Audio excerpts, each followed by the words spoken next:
Assalamualaikum warahmatullahi wabarakatuh. Kami dari kelompok 3 akan membahas benchmarking pada arsitektur komputer. Saya sendiri adalah anak Alvarez Sutrisno dengan NIM akhiran 336. Di sini saya akan menjelaskan tahapan pengukuran, pengukuran kinerja atau benchmarking. Pertama itu ada definisi tujuan. Alasan adanya definisi tujuan itu untuk benchmarkingnya tuh memiliki area yang jelas dan fokus pada aspek yang ingin diukur. Contohnya tuh jika kita ingin menguji performa CPU untuk aplikasi AI, kita dapat berfokus pada metrik seperti waktu, komputasi, dan throughput, bukan hanya suhu CPU-nya. Lalu ada pemilihan metode benchmarking. Di sini itu pemilihan metode benchmarking digunakan untuk memastikan metode pengujian sesuai dengan tujuan.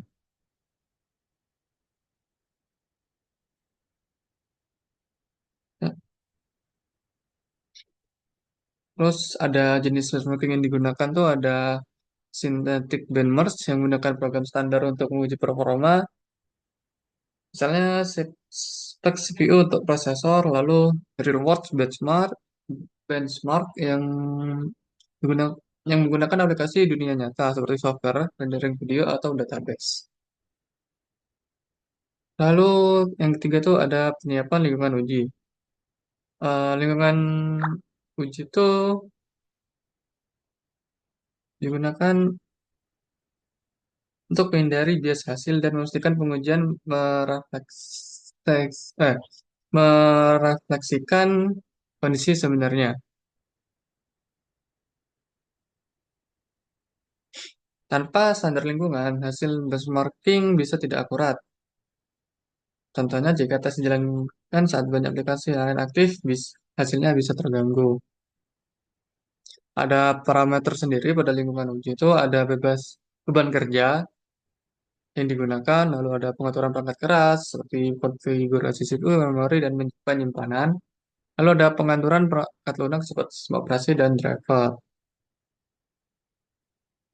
Lalu jangan lupa untuk dokumentasikan spesifikasi sistem.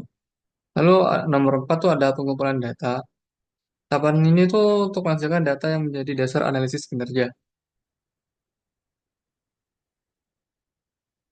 Contohnya tuh dengan mencatat waktu eksekusi program secara berulang, sehingga kita bisa mendeteksi anomali yang mungkin terjadi. Parameter pentingnya tuh seperti kinerja CPU, yang dalamnya itu ada throughput, kecepatan clock, jumlah instruksi per siklus, lalu ada memori, penyimpanan, dan jaringan. Kita dapat menggunakan alat bantu seperti Perf Tool, Iometer, dan Ping atau Ipers. Lalu untuk tahapan selanjutnya itu ada analisis data. Analisis data itu berguna untuk memahami kinerja sistem secara detail dan menemukan kelemahan atau bottlenecks seperti utilisasi CPU yang terlalu tinggi, latensi memori yang besar, throughput disk yang rendah. Lalu untuk nomor 6 tuh ada penetapan standar atau target. Sini tuh untuk memberikan panduan jelas untuk peningkatan kinerja atau perbaikan. Lalu untuk membantu apakah perbaikan berhasil di masa depan. Contohnya tuh targetkan waktu boot sistem di bawah 20 menit setelah optimasi. Lalu untuk tahapan selanjutnya itu tahapan implementasi perbaikan, yaitu untuk mengatasi kelemahan yang ditemukan dalam analisis, yaitu step yang sebelumnya.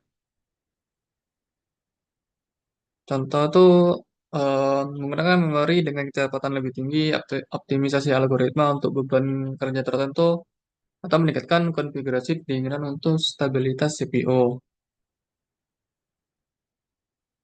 Lalu nomor 8 tuh ada evaluasi dan monitoring berkelanjutan. Yang pertama tuh kita dapat jalankan pengujian ulang untuk memastikan bahwa perbaikan memberikan hasil yang diinginkan.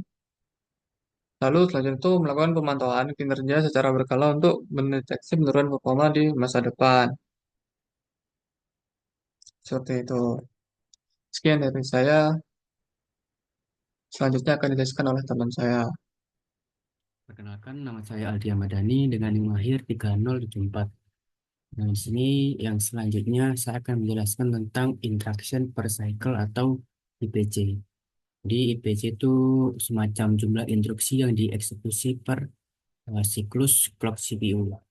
Jadi misal, jadi IPC itu semakin besar angkanya, jadi semakin cepat prosesor itu menyelesaikan tugasnya.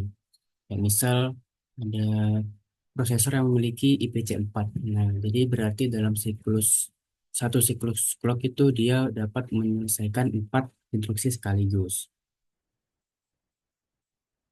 Kemudian ada efisiensi energi. Nah, untuk efisiensi energi ini bukan rasio antara performa dan juga konsumsi daya atau performance per watt. Jadi untuk efisiensi energi ini ada pada misal di salah satu di beberapa handphone kita. Nah, di beberapa handphone itu ada yang namanya fitur hemat daya. Nah, jadi ketika fitur hemat daya itu diaktifkan, eh, bagusnya dari efisiensi energi ini kita dapat menghemat baterai handphone kita dan juga kinerja dari handphone kita itu tidak menurun. Itu. Kemudian ada I/O performance. I/O performance itu merupakan kecepatan eh, transfer data dari perangkat I/O, storage dan juga jaringan. Ini jadi performa I/O itu nggak perlu nunggu lama, nggak perlu nunggu lama buat membuka aplikasi atau memindahkan file-file yang besar. Kemudian ada cache hit rate.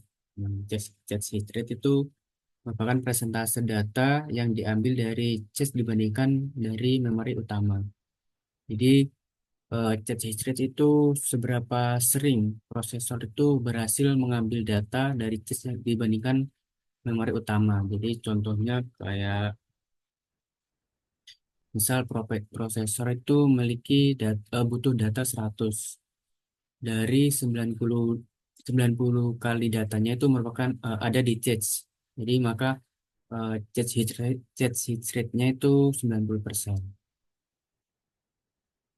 Baik, perkenalkan nama saya Muhammad Rafi Kurniawan dengan NIM akhir saya 3098. Untuk next selanjutnya yaitu tentang parameter pengukuran kinerja atau benchmarking. Yang pertama yaitu ada throughput, yang dimana throughput adalah jumlah pekerjaan yang dapat diselesaikan dalam periode waktu tertentu. Nah, biasanya throughput ini digunakan untuk mengukur kapasitas pemrosesan dari sistem yang kita punya. Dan throughput itu sendiri berguna untuk mengevaluasi performa dalam skenario multitasking atau paralel. Contohnya dalam throughput itu misal sebuah prosesor dapat menyelesaikan 200 instruksi dalam 1 detik, memiliki throughput sebesar 200 instruksi per detik. Selanjutnya, yang kedua itu ada latency atau waktu respon, yang dimana latency ini adalah waktu yang dibutuhkan untuk menyelesaikan satu tugas atau permintaan.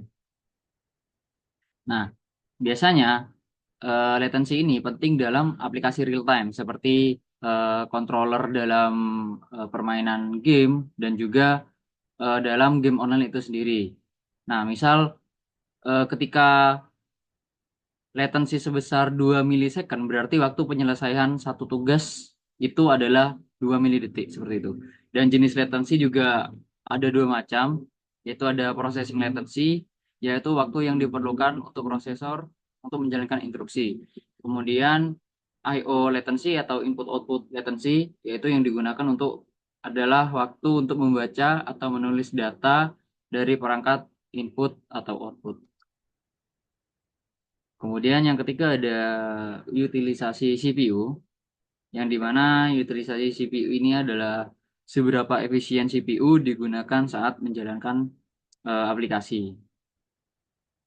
Jadi utilisasi CPU ini mengindikasi efisiensi penggunaan sumber daya, yang dimana apabila utilisasi yang terlalu tinggi atau melebihi dari 90% itu dapat menyebabkan bottleneck. Bottleneck itu sendiri adalah ketika terlalu banyak beban, maka waktu responsnya akan memberatkan kepada si CPU tersebut. Dan apabila utilisasi CPU-nya terlalu rendah atau kurang dari 50%, maka akan menunjukkan potensi pemborosan sumber daya gitu. Jika contohnya sih jika CPU aktif selama 80 milisecond dalam interval 100 milisecond, utilisasi CPU adalah 80%, yang dimana itu termasuk normal seperti itu. Kemudian di sini ada bandwidth memory. Bandwidth memory itu adalah seberapa cepat data dapat dipindahkan dari atau ke memori. Nah, jadi bandwidth memory ini sendiri dapat mempengaruhi kinerja aplikasi yang intensif dalam operasi membaca atau menulis memori, seperti pemrosesan data yang besar. Biasanya sistem dengan bandwidth rendah itu sering menjadi bottleneck dalam performa. Nah, contohnya itu jika memori dapat mentransfer 10 GB dalam 1 detik, maka bandwidth memori adalah 10 GB per second. Selanjutnya di sini saya akan membahas tentang pengaruh CIS pada kinerja dari arsitektur komputer. Sebelumnya, perkenalkan nama saya Rifki Adrianto dengan NIM 2324 Nah, sebelum kita membahas tentang pengaruhnya CIS pada kinerja arsitektur komputer, apa itu CIS? CIS adalah sebuah memori. Jadi memori CIS itu sebuah jenis memori berkecepatan tinggi yang digunakan untuk media atau tempat penyimpanan sementara dari data-data yang digunakan oleh CPU dan instruksi yang akan sering diakses oleh CPU itu sendiri. Sehingga nantinya prosesor atau CPU dapat mengakses data tersebut secara lebih cepat. Nah, prosesor dapat mengaksesnya dengan cepat tanpa harus membuka atau mencari kembali di memori utama atau RAM atau di penyimpanan hard disk seperti SSD ataupun HDD. Yang pastinya kecepatannya akan lebih lambat. Nah, hal ini akan menghasilkan beberapa dampak atau pengaruh. Nah, mari kita bahas dari 4 pengaruh adanya CIS atau memori CIS pada kinerja arsitektur komputer. Yang pertama, CIS ini dapat meningkatkan kecepatan akses data. Kenapa? Karena CIS menyimpan data ataupun instruksi-instruksi kegiatan-kegiatan yang sering dilakukan oleh sebuah prosesor. Sehingga ketika prosesor atau CPU tersebut ingin mengaksesnya kembali, maka proses akses tersebut dapat berjalan lebih cepat. Karena CIS sudah menyimpannya terlebih dahulu. Selanjutnya, CIS akan berperan dalam penyimpanan data dari CPU sehingga dapat menurunkan latensi data. Latensi atau delay atau perlambatan atau jeda waktu merupakan proses yang mana nantinya dapat terjadi ketika CPU atau prosesor mencari ulang atau berusaha menemukan data-data atau instruksi yang sering diakses oleh prosesor tersebut. Nah, dengan adanya CIS, proses ini dapat dipercepat ataupun diturunkan latensi datanya. Karena tadi CIS tersebut sudah menyimpan data dan instruksi yang sering dilakukan oleh CPU. Nah, sehingga di poin ketiga, kinerja dari CPU akan lebih efisien, tidak akan menggunakan lebih banyak daya dan kekuatan. CPU akan bekerja lebih efisien dan lebih ringan, karena kecepatan dari aksi CPU tersebut dapat berjalan lebih cepat, pencarian data dan pencarian instruksi yang sering diakses oleh CPU dapat berjalan lebih mudah. Sehingga di poin yang keempat, hubungan antara CPU dan memori utama ataupun RAM itu dapat berjalan lebih mudah. Jika ketika tidak adanya memori CIS, CPU harus mencari data ataupun instruksi tersebut di memori utama, yaitu RAM. Nah, dengan adanya memori CIS, CPU tidak perlu lagi mencari di memori RAM, tapi CPU hanya perlu mencari di memori CIS atau memori sementara, yang nantinya data tersebut akan dikembalikan atau ditampilkan melalui komputer user. Hal ini tentunya dapat memberikan kecepatan, menurunkan perlambatan akses data, efisiensi kerja dari CPU, dan hubungan dengan memori utama ataupun RAM, atau bahkan penyimpanan eksternal seperti hard disk dan SSD dapat bekerja dan berjalan lebih efisien serta lebih cepat. Kurang lebih seperti itu pengaruh adanya CIS ataupun memory CIS dalam sebuah komputer yang berpengaruh pada kinerja dari komputer sendiri, khususnya dalam proses pengaksesan data. Terima kasih. Assalamualaikum warahmatullahi wabarakatuh. Perkenalkan, saya Sindika Febiola dengan NIM 232410103084 dari kelas Arsitektur Komputer A. Di sini saya akan melanjutkan presentasi dari teman saya, yaitu pengaruh instruction scheduling pada kinerja arsitektur komputer. Definisi dari instruction scheduling sendiri ini adalah teknik untuk mengatur urutan eksekusi instruksi dalam pipeline prosesor. Tujuannya sendiri untuk memaksimalkan throughput, yaitu jumlah instruksi yang selesai dieksekusi dalam waktu tertentu. Teknik ini sangat penting dalam memanfaatkan kemampuan prosesor modern.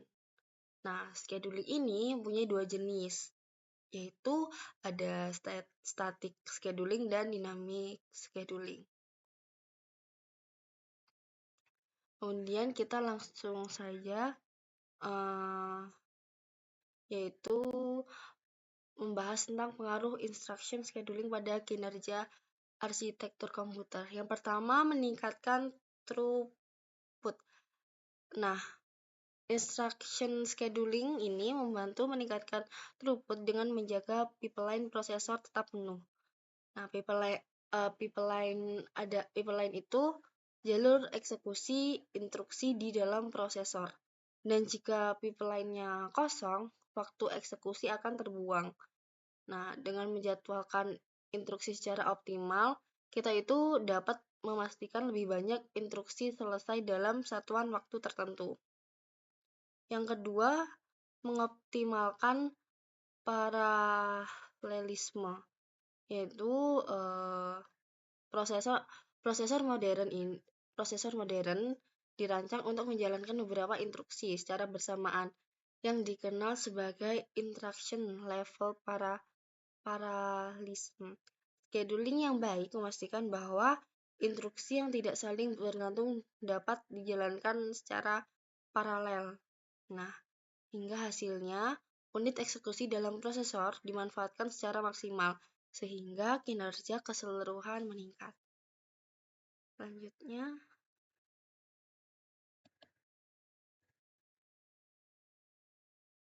yang ketiga ada mengurangi penalti percabangan, di mana salah satu masalah besar dalam pipeline adalah penalti percabangan, yaitu terjadi saat CPU salah memprediksi jalur eksekusi berikutnya. Nah, instruction scheduling ini membantu mengurangi efek dengan mempersiapkan eksekusi spekulatif untuk jalur alternatifnya. Dengan cara ini, pipeline tetap terisi dan waktu yang terbuang dapat diminimalkan.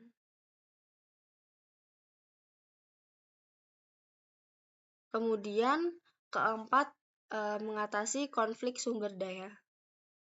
Prosesor memiliki sumber daya terbatas, sehingga register atau unit ALU yang sering kali diperebutkan oleh beberapa instruksi. Nah, instruction scheduling mengatur urutan eksekusi agar konflik ini bisa dihindari. Dampaknya, idle time prosesor berkurang dan efisiensinya sistem meningkat. Nah, dari yang saya jelaskan, yaitu pengaruh instruction scheduling pada kinerja, kesimpulannya itu instruction scheduling adalah elemen yang penting dalam arsitektur komputer yang secara langsung mempengaruhi throughput, paralelisme, efisiensi pipeline, dan penggunaan sumber daya. Dengan teknik ini, kita bisa mengoptimalkan performa prosesor untuk berbagai jenis aplikasi.